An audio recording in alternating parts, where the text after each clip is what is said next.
Hi, my name is Asher Kreitz, and this is my project of Laura in the Bush. Hi, this is Asher Kreitz, and this is my project of Shakespeare in the Bush by Laura Bohan, and how it affects intercultural communication and perception of other cultures. Let's get into it. Summary of all of it is that basically Bohan goes to West Africa and presents Hamlet to the natives there and the Tiv, so they're called, expecting them to interpret the story or have a rough understanding of the story in the same way that she does. She ends up finding that they have a very different interpretation of it based on their own cultures and their cultural norms. The main people that kind of felt that way were the Tiv elders. They were probably the most confused of their interpretation and how they saw the story.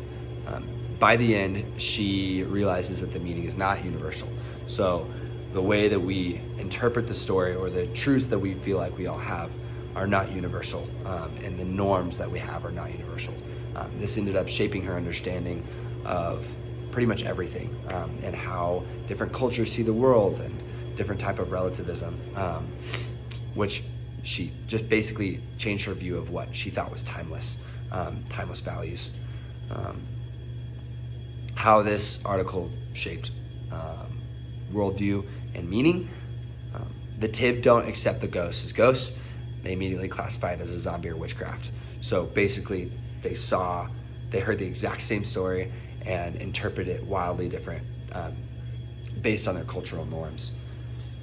They expected it to be, they just expected it to be congruent with themselves. So right when they heard the story, immediately they put the story through their cultural norms and their lens. Basically how this played out in their interpretation of Hamlet was the Tiv don't accept the ghost as a ghost. They immediately think it's a zombie, which immediately fits into their worldview. Whereas with us, we would think that that is just a ghost. Also, Gertrude, they think Claudius marrying Gertrude is the right thing to do, given that it's a very normal cultural thing for the man or the brother to marry his brother's widow. So they thought that was the right thing to do. Also, they kind of put Hamlet's behavior, motives, and emotions through their own expectations and filter it, and their reactions were much different than everybody else's, or what most people, like our Western culture, would say. They thought Hamlet was right about most of the things he did. Okay, how is Bohannon's expectation ethocentric?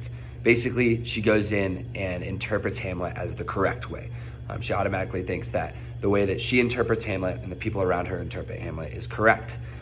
Naturally, she then goes to make the assumption that the way that they interpret it is incorrect.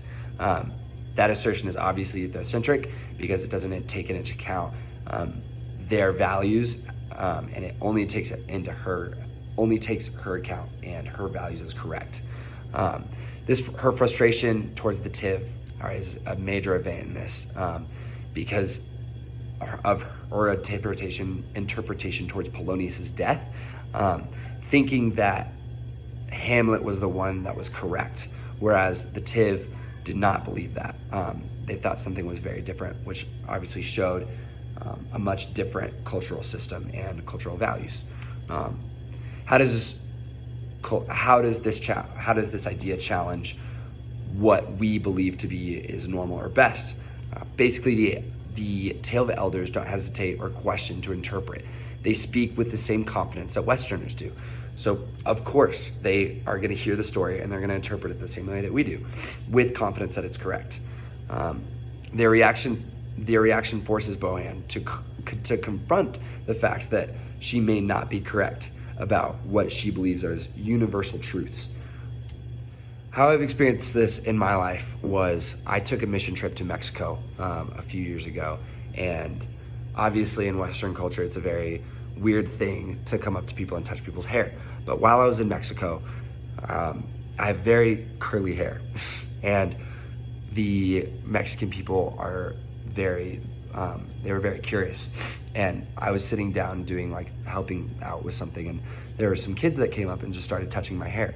And then their mom came up, and I was like, okay, she's probably gonna tell them to stop. And then she ends up touching my hair. So very weird situation. I ended up going back afterwards, and I was like, what the heck happened? And I talked to one of my local buddies there, and he was like, that's a very normal thing.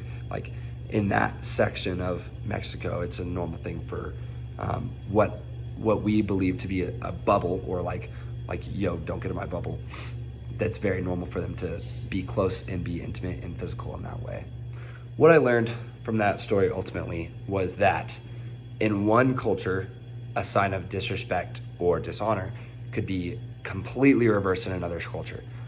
In that experience, I found that was a sign of intimacy and a sign of connection and a sign of respect, almost, is that for them to come up or trust, for them to come up and be like, hey, can I touch your hair? That was a showing of intimacy. So how can we best go forward from this and communicate cross-culturally to each other?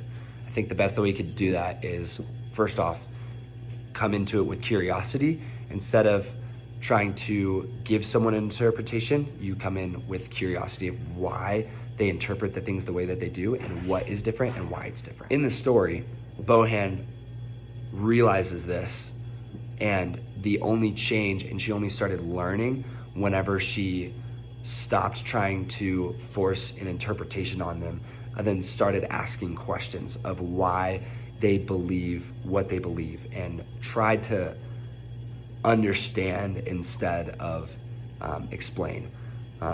I think that is one of the best tools to communicate cross-culturally, because instead of giving them what you have or what you think you have, you're both receiving and able to understand.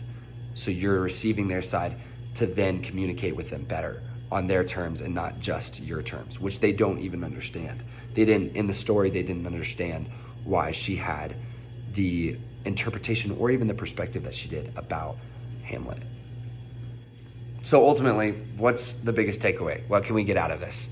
I think the biggest takeaway is that we are, and our ideas are, not as objective as we may think that they are. I think this story is a really good example of interpretation and history and how it shapes us and the meaning of that. So I think, number one, it calls into question what you know and what you think you know and why you think you know it. And number two, it encourages us to look to other cultures and ask why they believe the things that they believe.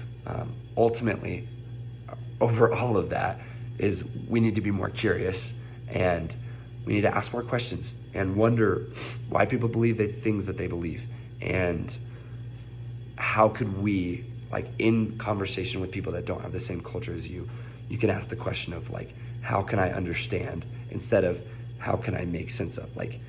You need to understand their side of the culture to be able to communicate with them ultimately. Thank you so much.